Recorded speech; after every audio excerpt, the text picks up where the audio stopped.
name is Chris from DSX Machina, and I'm with Nicole. And we are Engaged Gamers. And here we are talking about a rather obscure cube management game called ALCHEMISTRY by TCA Games. We didn't plan that out well. You were saying. This is a cube management game, almost similar to most games where you grab a cube, you turn cubes into other cubes, and so forth. And it is based off of once again, similar to Cauldron Master. It is a game where you're basically throwing things into pots, making potions. This one deals with it in form of a classroom and so forth. So let's cut to me in the future and explain how the rules, and we'll come back and give us our final thoughts. This is ALCHEMISTRY. And firstly, take note of the strange texture on this box. We'll get into that later on in the review. Each player receives one of these character boards, though character is pushing the term considerably. The only distinction comes in the color of meeple you gain. One player receives this Aether card, which denotes the first player, but also can be claimed as an Aether later in the game, which I'll explain later in the game. Shuffle the potion cards and lay them down with one card covering the other, like so. Shuffle each of the gem cards in separate 5 and 7 point stacks. Place them face up on the board. I said face up on the board. Thank you.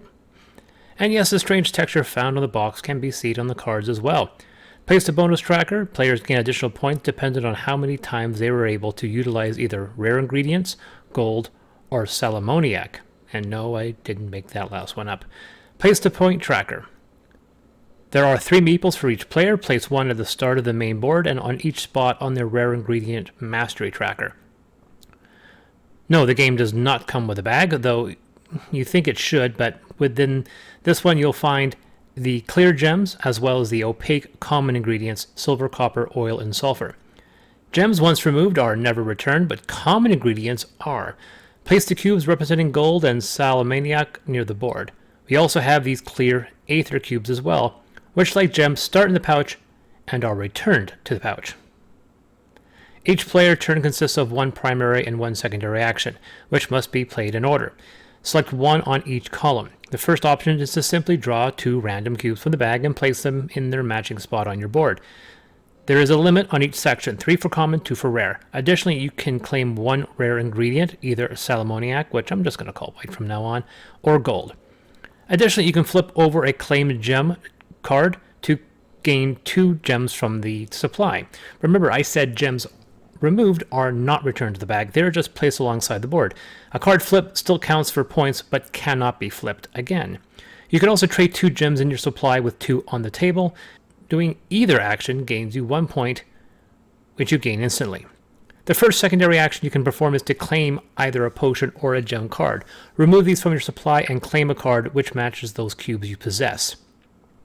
The gem cards, as I just said, can later be flipped in order to take gems back into your control from the supply as a primary action at the start of your next turn. Points on these cards occur at the end of the game. Alternately, you can claim either one or both of the potion cards. The requirements are shown on the card. That means that one cube that overlaps the bottom card overrides that card's cost. If you claim both, that means one card requires 1 less cube. Each potion card counts as 5 points at the end of the game.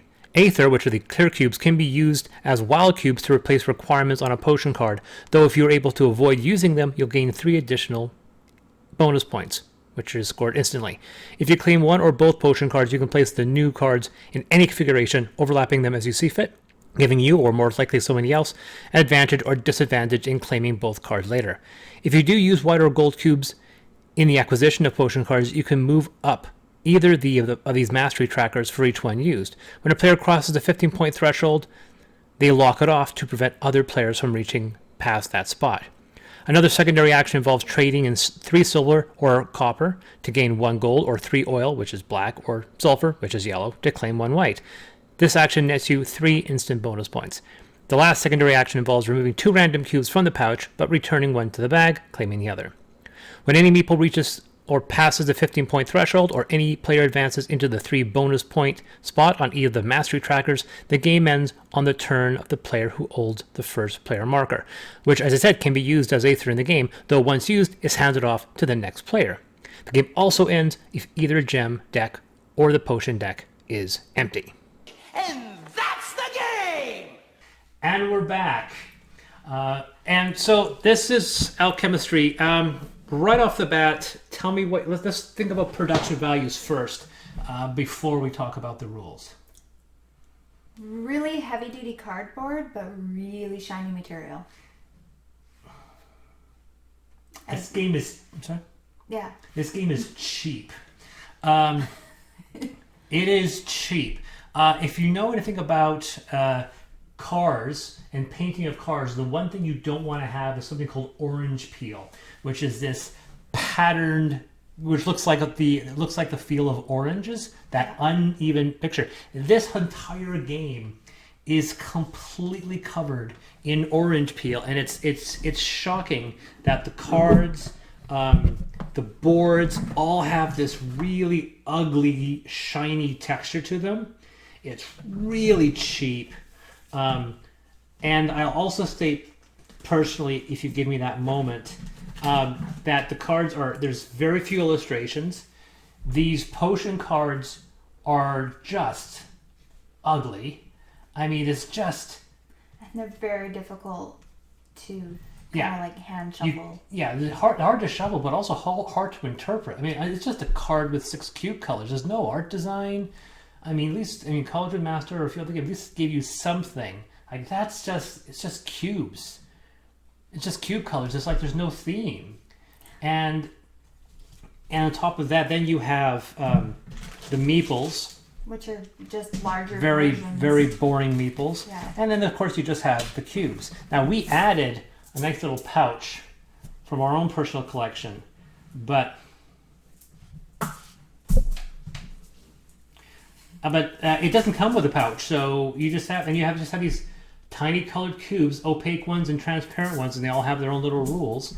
The player boards also don't have any form of production design whatsoever. It's just symbology.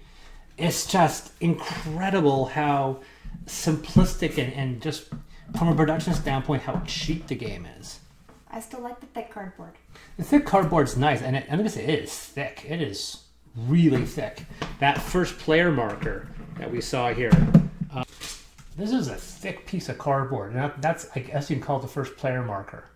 And that's it's nice and all, but once again, it has that weird orange peel finish to it, which is just very undesirable.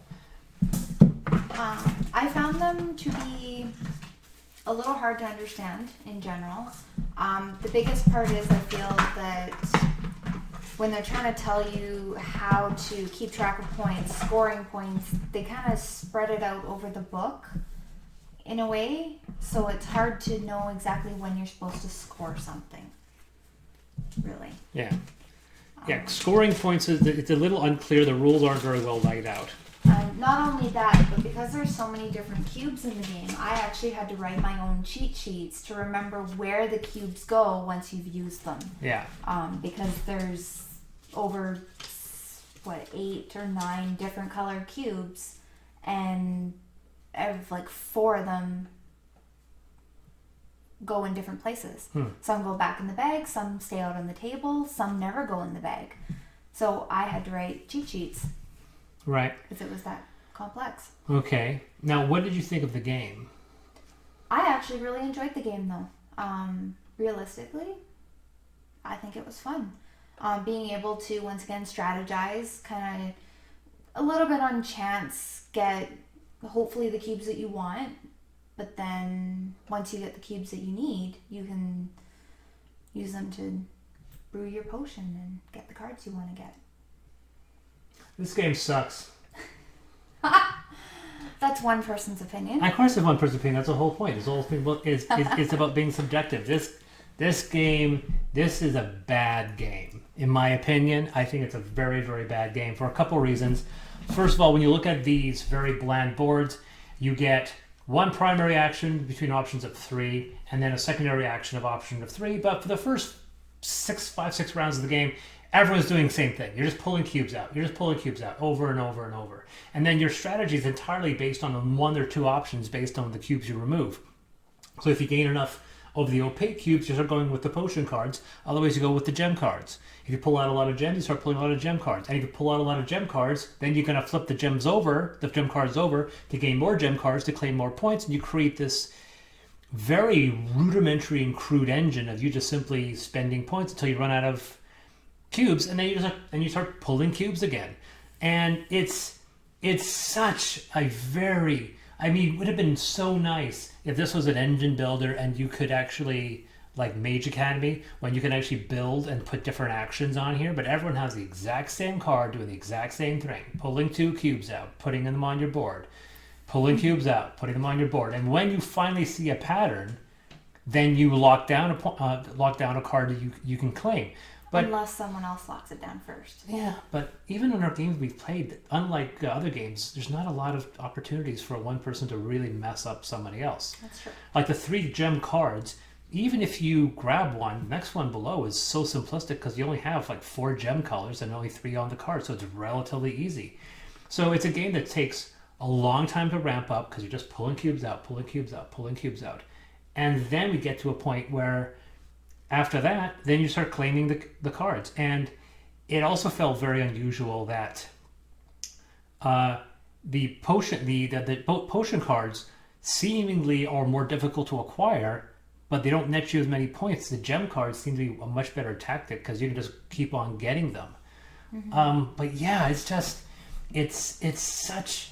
such a bore. I mean, it is. The game is boring because it takes you half an hour to play it, and when you look at a game like this and like, why aren't we playing Century Spice Road? Every time I play this game or look at this game, I'm thinking, why am I not playing Century Spice Road? Because you get to build your engine with your deck, with your hand of cards, so you become distinctive and you create that strategy based on those cards. Here, there's no strategy. You just pull cubes out and. Right? And hope for the best. You know, your strategy is kind of obvious. It's not like, oh, I'm thinking five moves ahead. You can't. You think 1 move ahead, depending on what you pull from the bag. Yeah. So it is very random to me. I can agree on that. That was my rant. That was a rant. It was a rant because I do not like this game at all. I think it's very, very poor. The production value is very inadequate in my opinion. I find the rules the rules aren't even that simplistic. They're just boring. Like the game could have made more of it, but they put a very basic,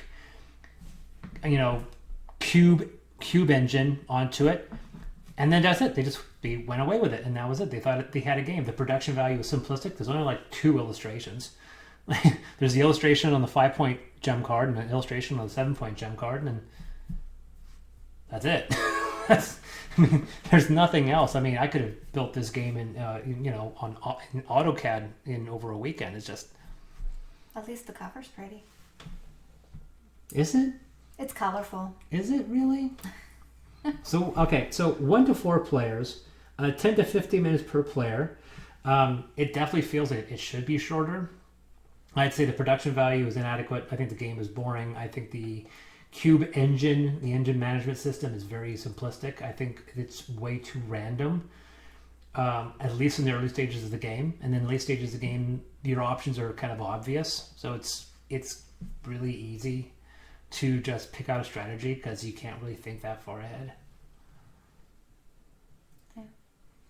I would say when you compare it to Century Spice Road, yes, this game is boring. But on its own, when you play it every once in a while, I enjoy playing it. Oh, yeah, okay. So what would you give it a score between 1 and 10? Probably 5. Okay, so you give it a 5. If 1 is the Lord of the Rings game that you made me play that one time, I would give this game a 3. It's not like truly awful. It's not a roll and move. Doesn't have player elimination, so I won't get it down too low. So I'll give it a 3 based on production design and the fact the game is very, very boring. So a 3 out of 10 for me, and that's... What? Nothing. You just see smiling. The Lord of the Rings game, that's a bad game. Yeah, I know. Yeah. All right, so that's 5 out of 10 for you, 3 out of 10 for me. I've been Chris. And Nicole. And I'll see you guys later. How dare you What? bring that game up? The Lord of the Rings game? The funny part is that there's so many of them, so people won't actually know which one you're talking about. Trust me, all you need to do is find the lowest rated Lord of the Rings game on Board Game Geek, and they'll know what I'm talking about. Is it even on Board Game Geek? Oh, it's on there. I think it has a rating of like 3 or 4.